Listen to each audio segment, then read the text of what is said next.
Hello, and welcome to HMR 1, Week 9, Lecture 2, where we'll look at the end of apartheid, which I see as a big test for the human rights idea. Over the last several lectures, we've had an opportunity to explore the emergence of the international human rights regime. In other words, the human rights idea as it's manifest in the workings of the United Nations, as it becomes part of international law and international norms, but also how it was an idea that captured people's attention and drove them to action. So we've looked at the United Nations Declaration of Human Rights as the starting point for our discussions, the role of the Second World War, and then Eleanor Roosevelt in its development. And then we've also thought about her understanding of how human rights won't work if it's just about treaties and laws, but has to be something that's internalized, that becomes part of our culture, the way that we look at the world and look at one another. And then on Monday, we had a chance to explore the origin of the idea of genocide, right, in its formal sense, as part of the Convention on the Prevention and Punishment of the Crime of Genocide. Now, at the center of that was the individual experience of Raphael Lemkin, who, seeing something wrong in the world and sort of challenging this notion of why is it that the victims of such horrendous crimes should be made responsible for enforcing them or seeking justice for them, that instead it's the international community that should put itself in a position to punish those responsible for genocide or mass atrocities, elaborated this first great understanding or statement of what genocide is, the effort to exterminate a people by a state, right? And then outline and then explain how it works as a criminal enterprise. And while I think that idea probably, it has origins in the Armenian genocide of 1915, but in the absence of the events of the Second World War, and in particular the Holocaust, in which 6 million Jews of Europe were murdered by the Nazis, and another 6 million undesirables met a similar fate, that the world would not have agreed to making genocide a crime. In part because the Genocide Convention chips away at the absolute sovereignty of states. In other words, and this is a key element of the broader human rights idea. There is this notion in international relations, and those of you who have studied it or will study it will spend a great deal of time thinking about state sovereignty. Right? And in this case, sovereignty means, as we facetiously talked about before, what happens in Vegas stays in Vegas. Right? But what the Genocide Convention did is say that there are often or sometimes crimes so horrible that the international community has a responsibility to intervene, to do something about it, right? To hold people accountable. And genocide is one of those, and later crimes against other things like crimes against humanity became part of it. And today, actually, we're going to explore a crime, right? And the international community's response to it, as well as the response of the people in that country to that crime. And so that's apartheid. The crime's name is Apartheid. And so sometimes we've listened to a song by Peter Tosh about apartheid. I think I played it for you again this morning. But apartheid is a Dutch word that means apartness or separation. And it's come to be known as it's applied to a white supremacist doctrine of radical racial segregation as practiced in South Africa. Now, we often hear the word apartheid used elsewhere, and that is because the sense of apartheid, this separation of people on the basis of race or religion, and then creating a political system to not only keep the separation in place, but to give certain privileges to people on the basis of race is often referred to again as apartheid. Right? But in this case, we're talking about apartheid as it was practiced in South Africa from the 1700s forward, but focusing primarily on the intersection of the international community uh, and and uh, South African-based resistance movements beginning in the 1940s.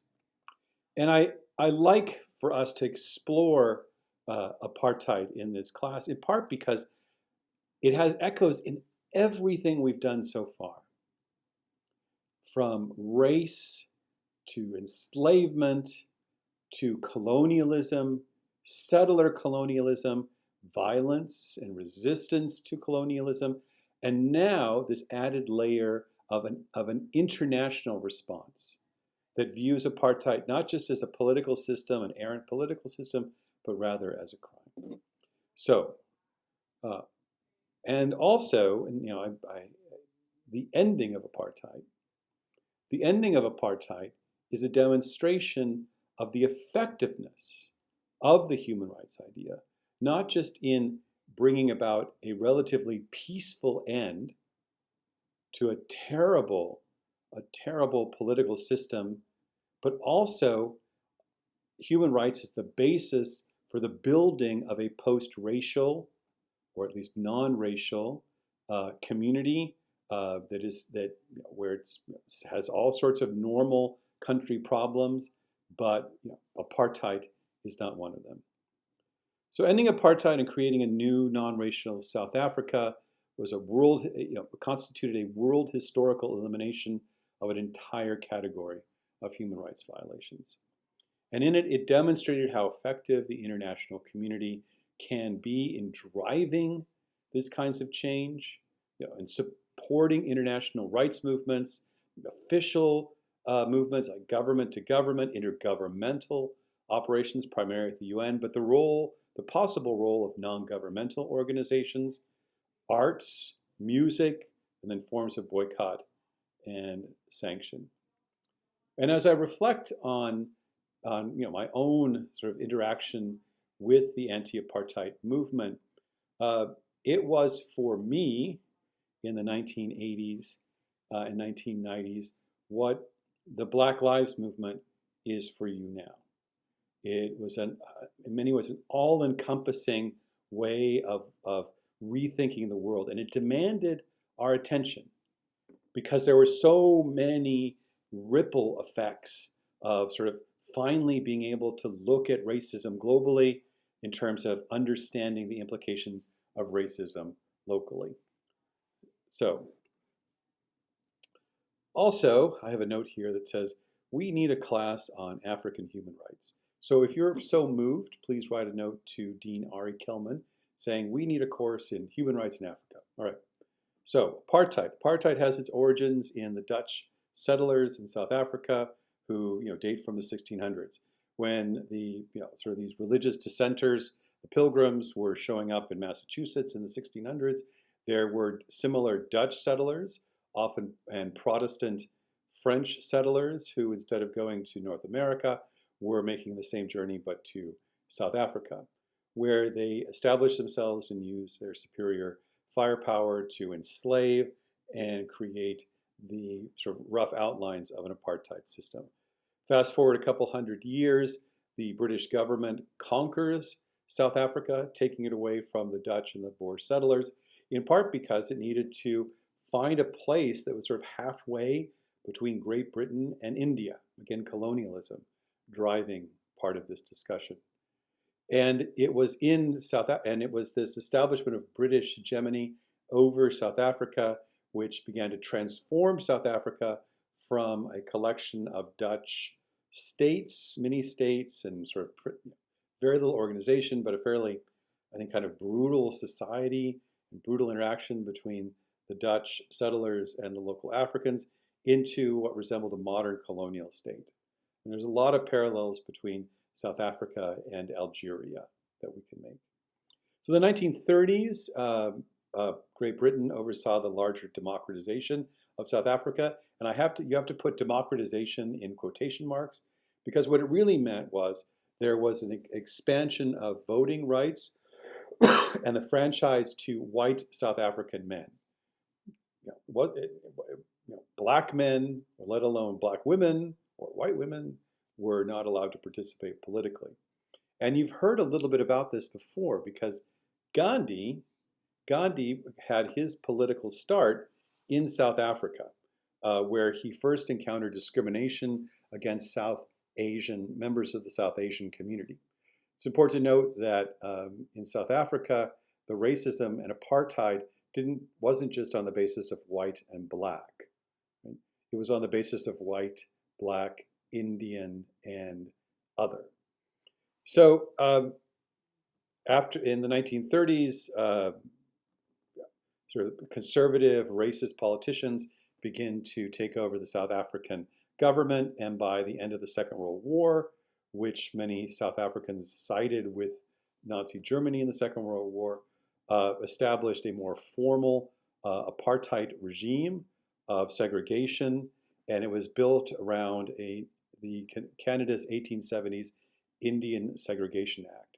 So what it did was it created a situation where blacks in South Africa, and I use the term unfortunately generically, there were many different ethnic groups and languages in South Africa, but in the binary vision of South African white politicians, the blacks of South Africa were to be segregated and concentrated away from white society in a way that they could still be available as cheap labor. And so what this did was it created a system in South Africa where almost all the wealth and power were in the hands of the whites, which also was supported or buttressed by the denial of access to education, labor organization, and of course the franchise, the ability to vote to blacks. And this meant that white South Africans actually had a fairly high standard of living relative to other parts of Africa. There was every effort was made to keep the peoples apart. Mixed marriages were banned. People were forcibly displaced from blacks and other non-whites were forcibly displaced from their land and moved into sort of little fake countries that resemble the kinds of reservation systems that were employed to segregate indigenous peoples in the United States and Canada, for example. And in fact, the system was very effective through the 1940s and 1950s. If you were a white South African, you could live your life without ever having to see a black person. The only time you might see one would be the person who was the groundskeeper or the person cooking your dinner that night. In other words, that South African society until the end of apartheid was fairly successfully segregated. And it wasn't just on an economic basis. This was on a military and police basis. In other words, the police and the violent elements of government were used to keep these populations separate. All right. So the United Nations, one of the very first things the United Nations actually did as the United Nations had to do with Indians in South Asia, Indians in South Africa, where India and its delegate to the United Nations asked the UN to investigate the treatment of South Asians under a Land Registration Act that was being applied to discriminate against the non-white population. And this is where there's a kind of parallel with the Genocide Convention. Here's the thing about apartheid. You think about it for a second. Is apartheid an international issue? Right? Is it international? No, it's not. It's a domestic affair of South Africa. And the United Nations, within the charter, actually has a fairly solid non-interference clause.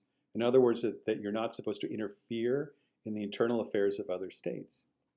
But there was, just like genocide, there was something so appalling and something so contrary to the spirit of the United Nations and in contravention to the human rights idea that the United Nations agreed to at first investigate what was going on in South Africa, and then in 1960, 15 years later, following a terrible, terrible massacre in the South African township of Sharpsville, on March 21st, 1960, South African police murdered dozens of South African protesters, black protesters. They just opened fire on them.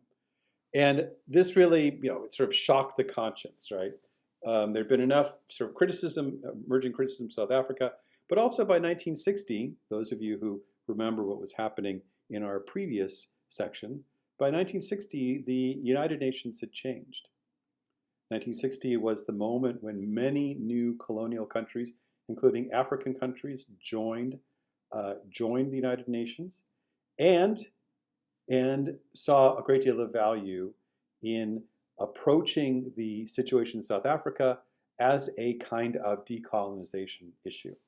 So, Sharpsville Massacre, 1960, represents a change in international attitudes towards South Africa and the beginning of both concerted South African resistance to apartheid and then international human rights organizations and others supporting the ending of apartheid from outside. So 1916, following the Sharpsville Massacre, the African National Congress, which was a group of black, white, Indian South Africans who were mobilized around ending apartheid, abandoned their primarily nonviolent position towards opposing apartheid. And here we see a kind of, again, a parallel with the National Liberation Front in Algeria, and embraced violence. And among those people leading the African National Conference at that time is one of the most sort of larger-than-life human rights figures of our time, a man by the name of Nelson Mandela, who was, in fact, shortly thereafter, arrested and tried. His location was discovered by the American CIA and transmitted to the government of South Africa. We can talk about that later. And he was tried and sentenced to death, but his sentence was commuted to life, and he was sent to a kind of desolate island off the South African coast called Robben Island. And nonetheless, the immediate aftermath of the Sharpsville Massacre, the growing resistance to apartheid in South Africa, the forcing into exile of many important South Africans, black South Africans, especially in the areas of culture and sports, meant that the international community, primarily being driven by the newly liberated or newly independent post-colonial states of Africa, began to take action against apartheid. And this is interesting, right? This is interesting. It's a complete rejection, at least in this field, of this notion of sovereignty. Apartheid was the political system of South Africa, just like communism was the political system of the Soviet Union, or sort of democratic republicanism was the political system in North America, in the United States. So what can the international community do to promote human rights? Well, I've always thought this is very interesting because we've already explored one of those, right? Which are boycotts. And so the international community after the Sharpsville Massacre began to create a system of sanctions and boycotts against South Africa. And these began first in the areas of military equipment, because the international community did not want South Africa to be able to purchase weapons and then use those weapons to make war on their own people. But soon those areas of boycott extended well beyond the United Nations to professional organizations, cultural organizations, which began to place South Africa under cultural, arts, and sports boycotts. In other words, if you were a South African white tennis player, you would be prevented from playing tennis outside of South Africa. And you could be, if you were a writer, you could be prevented from going on book tour. Or if you were a professor, you could be prevented from giving a talk elsewhere. So these kinds of boycotts and sanctions were kind of a blunt instrument, but were part of the strategy to make South African whites so uncomfortable and feel that they had to make an adjustment or they were going to face continued sanction that they would adopt change. Now, many of these efforts, I think, were fairly ineffectual. But the one that seemed to work the best, and I'm looking at my time here, the one that seemed to work the best were a series of economic sanctions and divestment against South Africa. And in fact, this is one of the things that was led, in fact, by university students around the country. I remember these debates we had at the University of Washington at the time. And what is divestment? Well, divestment is where you take your investments out of companies or out of the country of South Africa, companies located there or major corporations doing business there. And divestment is a modern tool for human rights activism that on the surface doesn't seem like it will work. But one of the ways it works, and the way it worked in South Africa, was it created the phenomenon of capital flight. So what is capital flight? So if a country is seen as being unstable or too risky, then countries won't invest in it, but the people from inside the country will begin to want to move their money outside the country.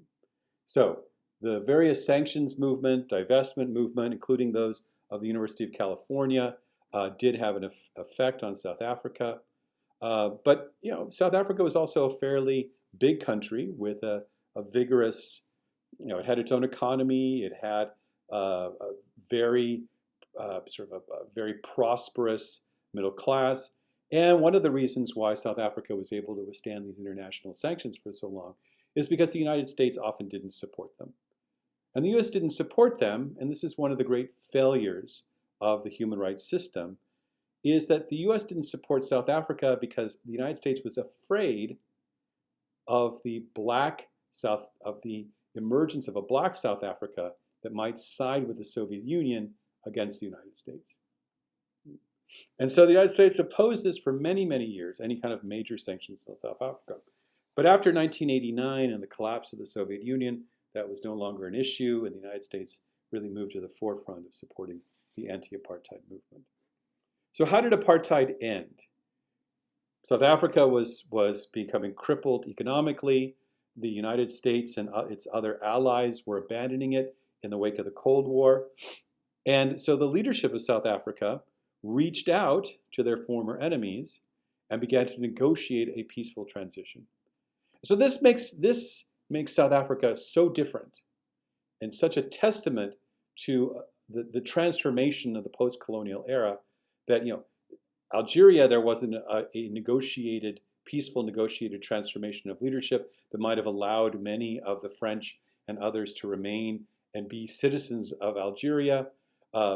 There wasn't an effort to sort of create a white South Africa and a black South Africa through some kind of partition movement. No. The international pressure combined with wise leadership inside the country led to a peaceful and democratic transition.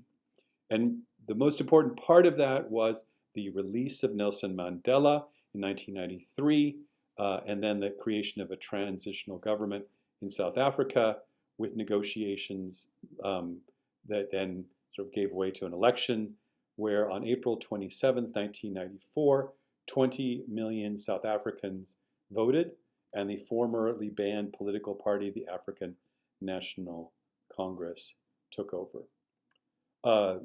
At which point South Africa emerges now as an African country, adopting the African national anthem, Nkosi Sikelel' Afrika, God Bless Africa, as its national anthem, a flag that is its own, that sort of seeks to represent all South Africans. Right? It eliminated any restrictions on travel, land ownership, and forms of official discrimination.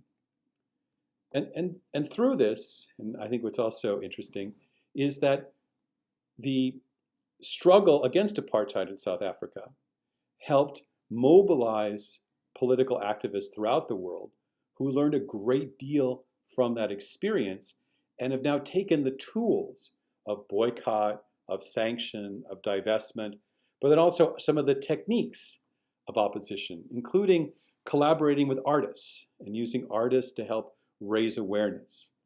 Throughout the period of the modern anti-apartheid struggle, artists, South African artists like Miriam Makeba, but also sort of major rock stars like Peter Gabriel and U2, uh, inspired by the struggle of South Africa's people, composed music that then raised awareness.